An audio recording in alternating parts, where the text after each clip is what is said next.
Okay, fitting a new EGR valve, exhaust gas recirculation valve to a 2004 Scenic Mark II. Okay, first we need to disconnect the battery. Okay, so we need to remove the rubber strip off here, so pull those off. Okay, cut. So we need to take the plastic cowling off here, so we need to undo that nut, that nut, that nut, that nut, and the two Torx screws, so T20 Torx screws at the end there.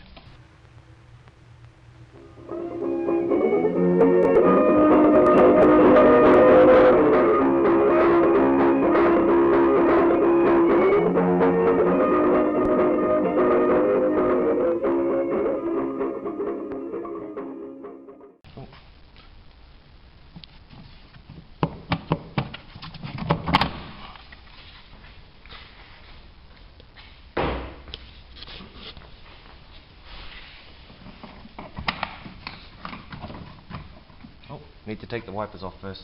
Sorry folks. Cut. Okay, need to take the plastic caps off the wipers.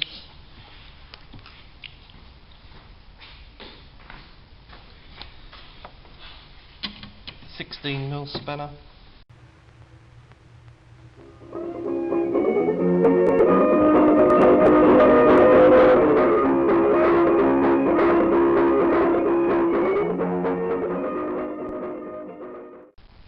Right, so the EGR valve is at the back of the engine, so we need to take this whole metal cowling off here.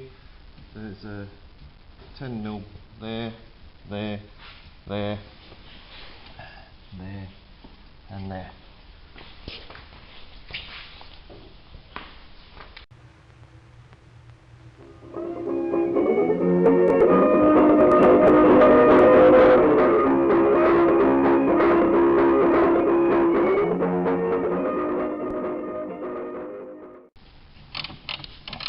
Be careful when you're doing this that you don't whack the glass on the windscreen.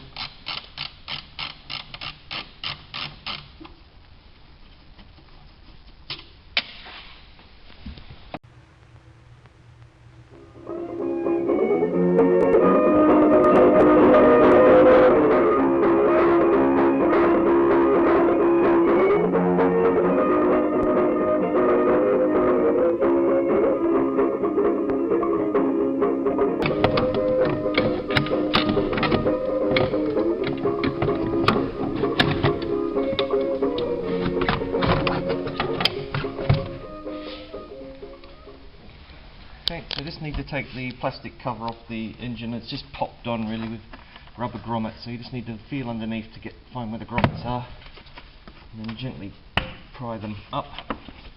It's 1, 2, 3, and rubber grommets on the back here. Cut.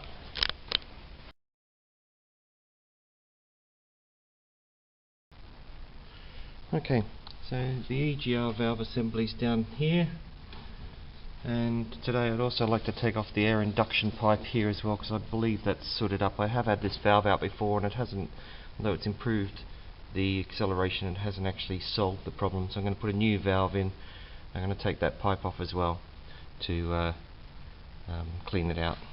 So I'm just going to disconnect the air hose here to give myself a bit of room, and then move it out of the way.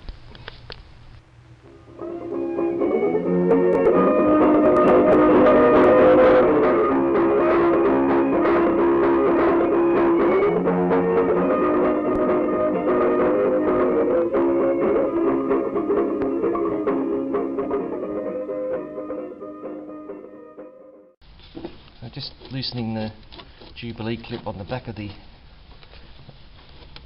air pipe here with a 7mm socket. It's a bit hard to get a screwdriver in. Not too much, just so I can twist the assembly aside a bit more. Okay, so I'm going to take the bracket off here, and it's got a heat shield as well. The whole assembly is held in place by 3 10mm nuts. Okay, but you'll need a rubber long socket to get to it. So you need a socket at least this long, so you have a small socket and a longer bar or something along those lines to get in underneath in here. Get onto that bottom nut. On you go. There we go.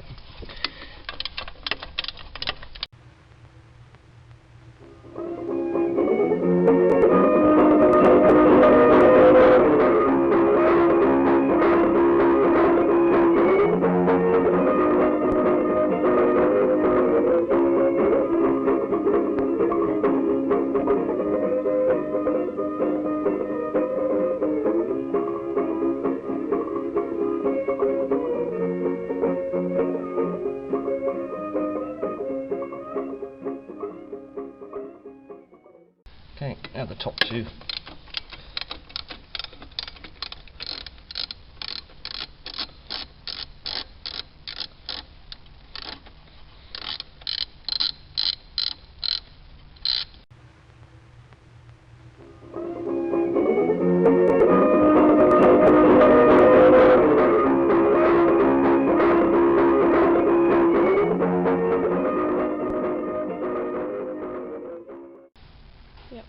Okay, I just need to take the plug off the back of the solenoid here, so I just need to slip a very thin bladed screwdriver up into the gap there, and it should slide off. Okay, and then I can take that out of the way. Okay, and very carefully take the heat shield out from underneath, take the solenoid off. Okay, cut. Okay, I'm just going to slide the valve unit out. It might take a bit of wiggling and jiggling. There's the old unit. I have cleaned it once before. Normally you'll find these are totally caked up with coke, but while I'm in here cleaning stuff, I'm going to put a new valve in anyway. Take the old washer off. Okay, I'll put a new one on. So I want to take the air intake pipe here so I can clean it out and clean out the housing of the EGR unit. So there's a 13mm socket on the back here. I'm just going to take off.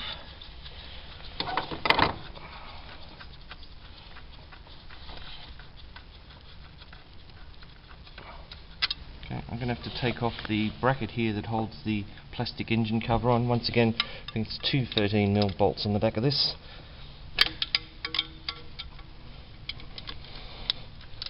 Okay, cut. Okay, so just a matter of wiggling it and popping it out. Oh yeah, now there's your problem. I see I cleaned the EGR valve, but I was still getting check emission and poor acceleration. I think that's probably why. And looking inside the valve housing there, oh yes, that's I can just barely get my finger in there. There's so much carbon in there. Ah, what? Okay, so this is what I've managed to scrape out of it by hand, but I'm going to give it a soak in some cleaner and see if I can get some more out. But there's quite a bit in there. Not good stuff. So I'm just going to gently clean out in here as well. So I don't want to spray anything in here.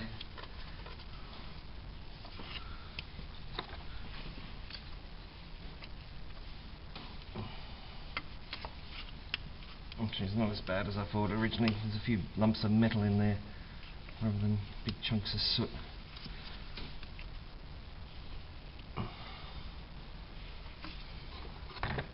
Not pretty, but not too bad. Okay, one much cleaner pipe. You can use Carby cleaner, or I used Mr. Muscle oven cleaner. Just make sure you wash it out really well. Okay, when it's dry, and just going to slip that back in.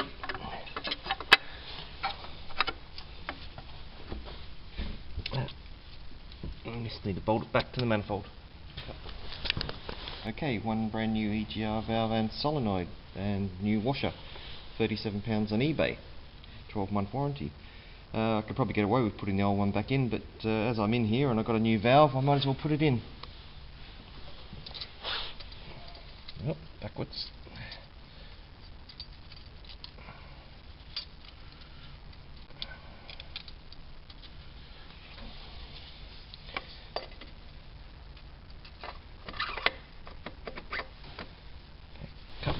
Right, so this bit's a little bit fiddly because I've got to get the heat shield in and the bracket back on as well.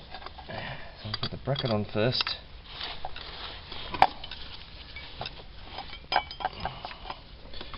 Which says optimistically.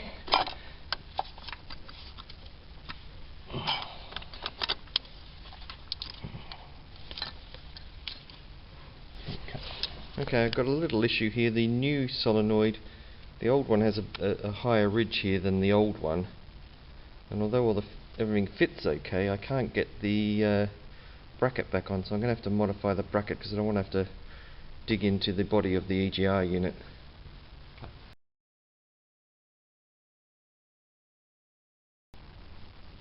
Okay, I've had to modify both of the brackets, the bracket that holds the wiring on and the heat shield.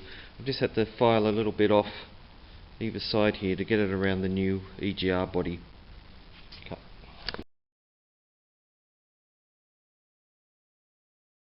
Okay, another problem.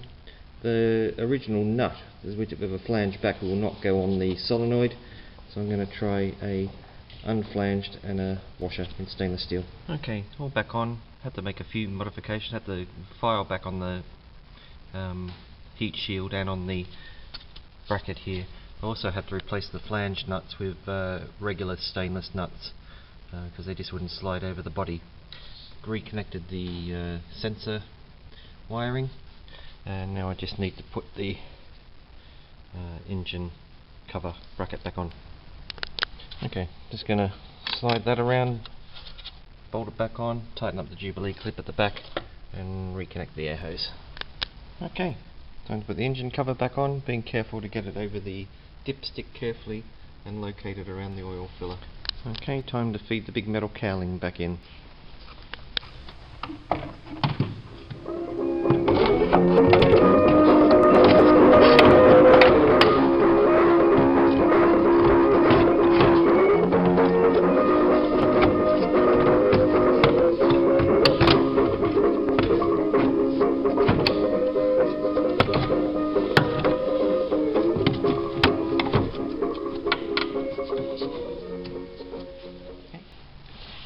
Okay, all bolted up and ready to put the plastic cowling back on.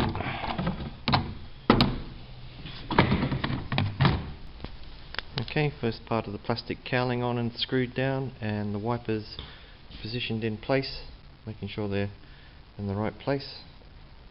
And just going to tighten them down. Second part of the cowling on, screw it down, reconnect the battery, and I think we should be ready to fire it up. Oh, don't forget the rubber seal as well, and the end bits.